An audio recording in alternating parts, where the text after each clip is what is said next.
Cette troisième fiche explique comment on peut répartir la production d'électricité entre les différentes unités de production qui sont disponibles afin de répondre à la demande des consommateurs à chaque heure de l'année et afin de produire cette électricité au moindre coût. On parle d'injection ou en anglais de dispatch pour définir ce problème du choix de la répartition de la production entre les différentes usines disponibles. Pour résoudre ce problème, on va prendre un exemple concret et donc on va faire une photographie du réseau électrique et des puissances installées au 31 décembre 2015.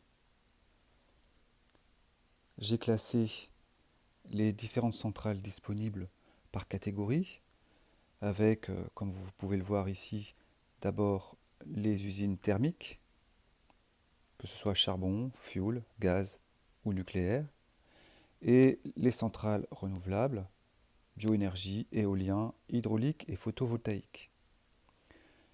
Pour chacune de ces catégories, vous avez la puissance installée sur le réseau. Comme on sait, le nucléaire est prédominant en France et vous avez donc une puissance installée de 63 130 MW de nucléaire.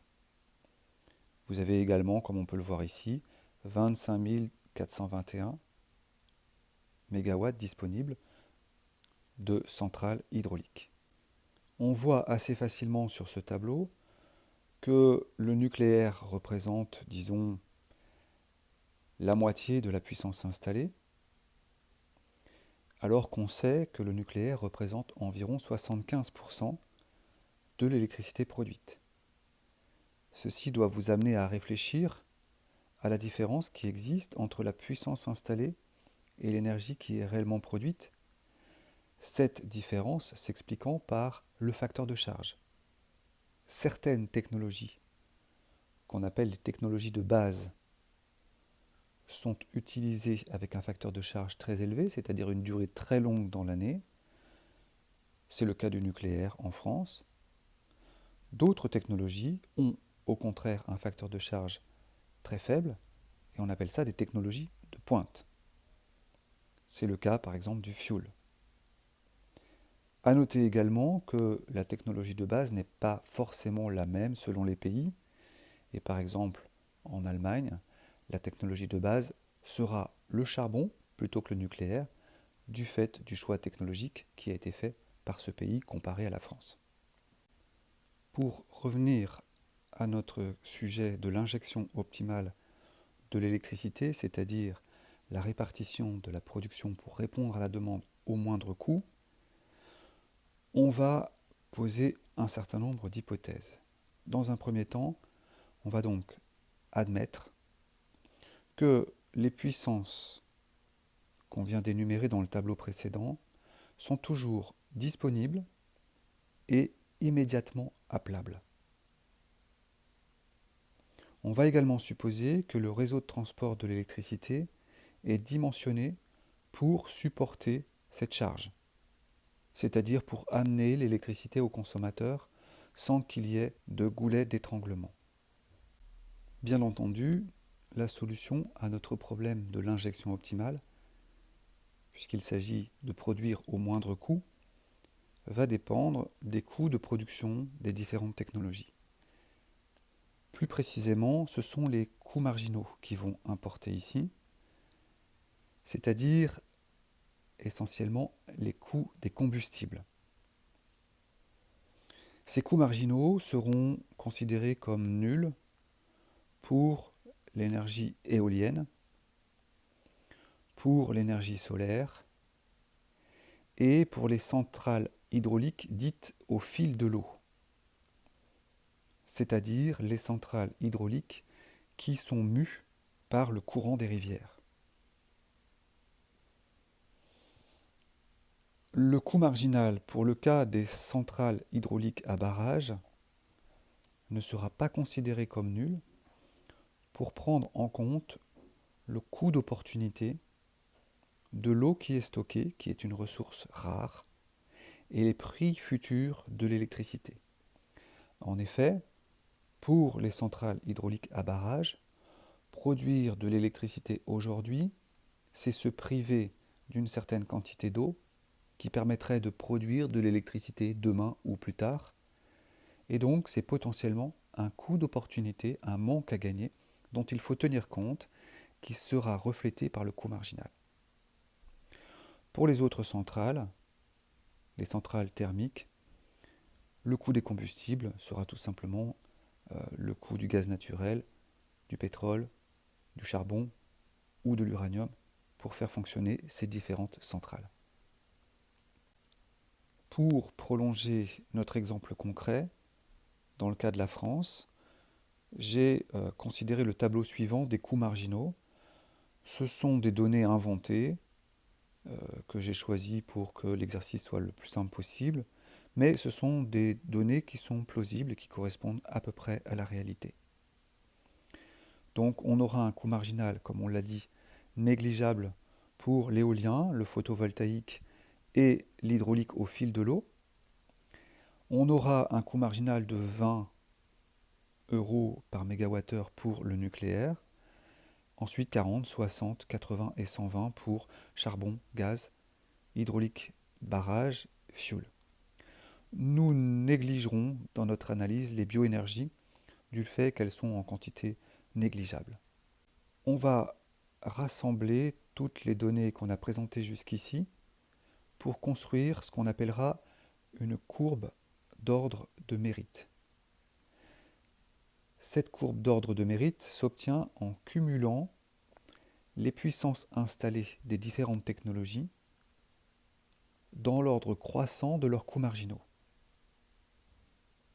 On obtient ainsi une représentation graphique avec en abscisse les puissances installées qui s'expriment en mégawatts et en ordonnée les coûts marginaux de ces puissances qui s'expriment en euros par mégawattheure.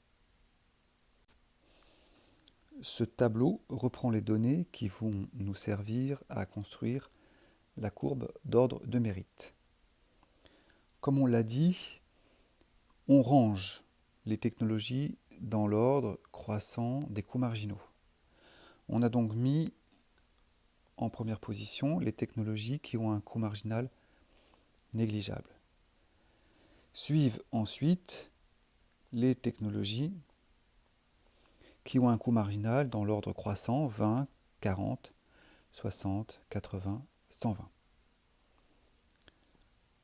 On a dit qu'on allait négliger les bioénergies du fait qu'elles sont disponibles en puissance limitée et donc elles n'ont pas un effet important sur l'analyse, donc pour simplifier. J'ai remis dans ce tableau également l'état des lieux des puissances installées de chaque technologie. Par exemple, 10 312, c'est la puissance installée en 2015 sous forme de parc éolien.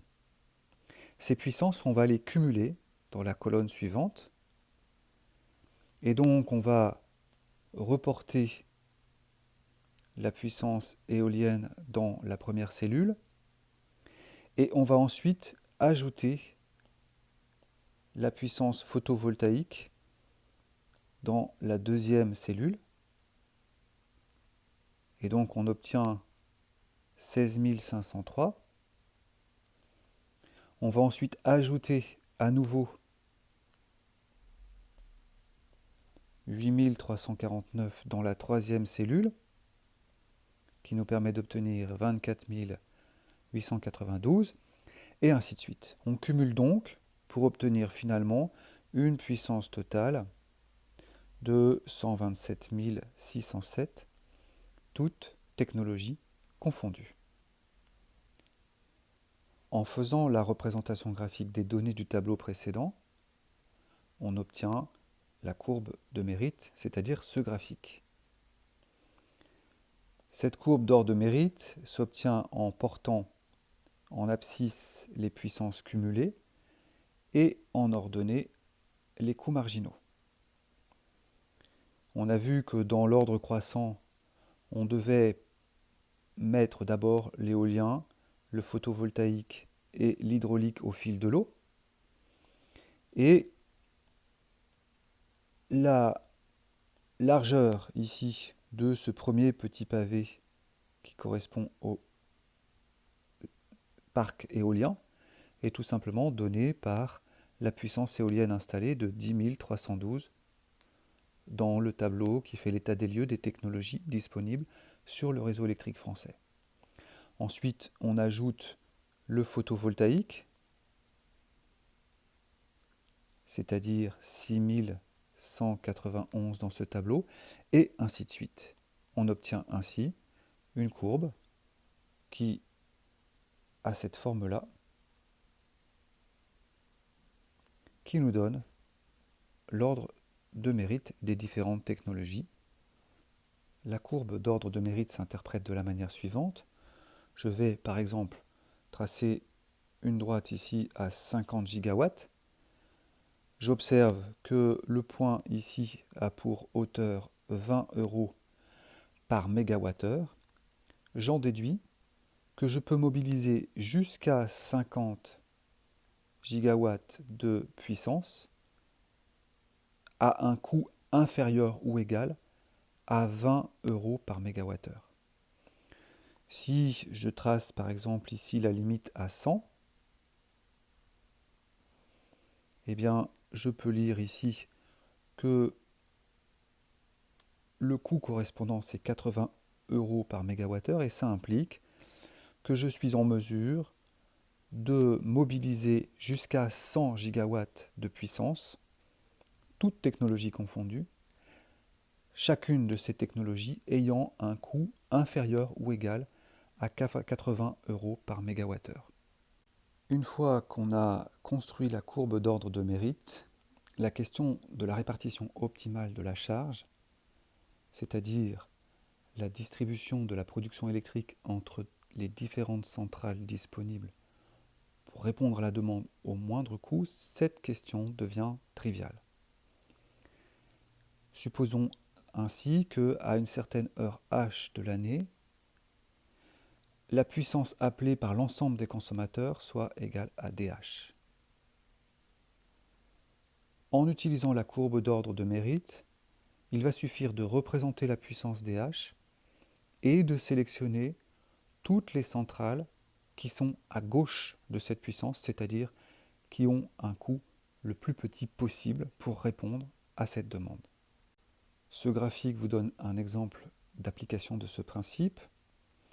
Supposons que la demande d'électricité soit égale à 75 gigawatts, c'est-à-dire correspond à cette quantité-là.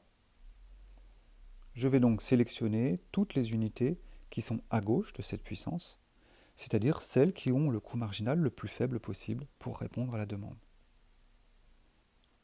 Les unités sélectionnées sont surlignées en rose sur ce graphique et elles sont dites in merit, pour utiliser une expression anglaise.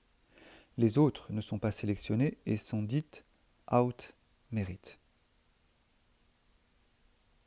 Dans cet exemple, les unités à gauche de la puissance 75 gigawatts sont des unités éoliennes à hauteur de toute la puissance installée, c'est-à-dire 10 312 MW, des unités photovoltaïques à hauteur de toute la puissance installée, c'est-à-dire 6191, des unités hydrauliques au fil de l'eau à hauteur de toute la puissance installée, c'est-à-dire 8349, et du nucléaire pour compléter et pour aller jusqu'à la quantité demandée, c'est-à-dire 75 000 la demande, moins 24 892 qui correspond au cumul des trois unités, ça me donne le reliquat qui doit être fourni par les centrales nucléaires.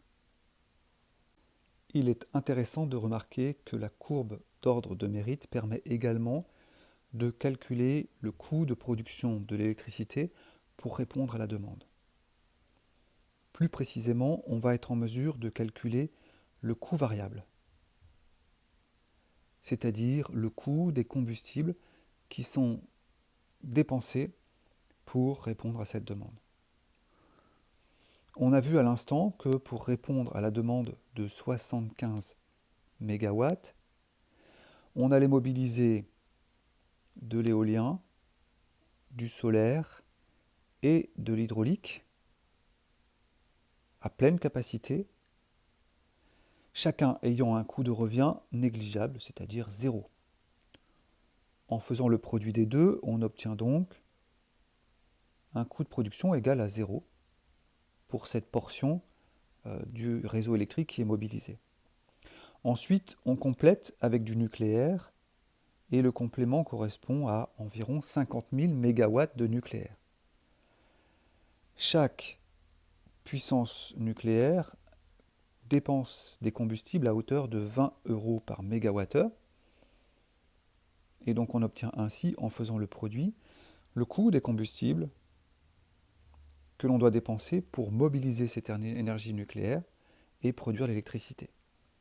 On obtient ainsi, en faisant cette addition, un coût total qui vous est donné ici. Il convient de faire attention au fait que ce calcul ne prend en compte que les coûts variables et donc néglige les coûts fixes. Souvenez-vous, on avait par exemple écrit une fonction de coût qui avait la forme C fois Q plus F. Dans le calcul que j'ai présenté sur cette diapositive, on ne prend en compte que ce coût-là et on néglige ce coût-là. Pour quelle raison ? Eh bien, la raison est la suivante. Le réseau est en place, les investissements ont déjà été faits, par conséquent, les coûts fixes sont hérités de ce qu'on a fait par le passé, et lorsqu'on répond à la demande, on ne fait que mobiliser quelque chose qui est disponible. Et on ne prend en compte que le coût de cette mobilisation et de la production de l'énergie en faisant fonctionner les unités en place. Vous avez peut-être réagi lorsqu'on a donné la réponse tout à l'heure en disant qu'on allait mobiliser toute la capacité éolienne, toute la capacité solaire et toute la capacité hydraulique pour répondre à la demande. Bien entendu, on se doute que ce ne sera pas toujours possible. En effet, que se passe-t-il s'il n'y a pas de soleil, pas de vent ? Ça découle de l'hypothèse qu'on avait posée au début, sur laquelle on va revenir maintenant. En pratique, bien sûr, la répartition idéale que l'on a obtenue à partir de la courbe d'ordre de mérite pourrait ne pas être réalisable. Du fait que certaines unités qu'on avait classées comme in merit sont en fait indisponibles, on peut imaginer des problèmes de panne, d'entretien ou des délais d'allumage, ou bien, comme je l'ai dit tout à l'heure, on peut imaginer qu'il n'y a pas d'énergie renouvelable ou pas suffisamment, pas de vent, pas de soleil, le débit d'eau est faible. On peut aussi imaginer que des courbes out merit, c'est-à-dire qui ne devraient pas être utilisées, doivent malgré tout l'être du fait d'une certaine inertie. En effet, on ne peut pas éteindre une centrale électrique en un claquement de doigts, ou du fait de coûts d'allumage, qui fait qu'on ne peut pas éteindre certaines centrales seulement pour 1 heure ou pour 2 heures et les rallumer derrière. Ça implique un coût important et donc il vaut mieux les laisser en fonction. Enfin, il peut exister également des contraintes de réseau qui font que certaines centrales out merit doivent malgré tout être allumées du fait de leur position géographique et de la nécessité de les mettre en fonction pour répondre à la demande locale. Voici comment la solution optimale qu'on avait obtenue précédemment pourrait être modifiée dans notre exemple. Donc on avait supposé une demande de 75 gigawatts. On avait sélectionné toutes les unités à gauche de cette demande, mais on suppose ici que certaines de ces unités ne sont pas disponibles. Je les ai grisées ici, donc ça correspond par exemple à cette portion du parc éolien qui ne peut pas fonctionner par manque de vent, cette portion du parc photovoltaïque, même chose, qui ne peut pas fonctionner par manque de soleil, et puis cette portion de l'hydraulique au fil de l'eau qui ne fonctionne pas ou insuffisamment du fait du débit d'eau qui est insuffisant. Également, on peut imaginer qu'on a des centrales nucléaires qui sont en période de maintenance. Pour pouvoir connaître la répartition optimale sous ces contraintes-là, eh bien, on va reporter chacune de ces quantités ici et ici. Ce sont donc des unités qui, en principe, devraient être out merit, qui sont intégrées dans le plan optimal du fait de l'indisponibilité de certaines unités qui étaient in merit. Dans cette fiche, on a appris à construire l'injection optimale à 1 heure de l'année. Bien entendu, dans le fonctionnement du réseau électrique, il faudra répéter cette opération pour chaque instant de l'année. On aura donc une demande qui variera en fonction des besoins, les heures allant de 0 jusqu'à 8760, et on répétera cette opération de manière à toujours, à chaque instant de l'année, répartir la production électrique au mieux de ce qu'on peut faire, en tenant compte des unités qui devraient être in merit, en tenant compte également des contraintes qui obligent à intégrer des unités qui devraient être out merit, etc., etc. On peut également observer que le coût du dernier mégawattheure qui est produit va dépendre de la demande. Plus la demande est faible, plus le coût du dernier mégawattheure de la dernière unité de production mobilisée sera faible. Plus la demande est forte, plus le coût de la dernière unité mobilisée pour produire l'électricité sera grand. Vous trouverez quelques exercices d'application sur les principes qu'on a vus dans cette fiche numéro 3. Ils vous seront présentés dans une vidéo ultérieure.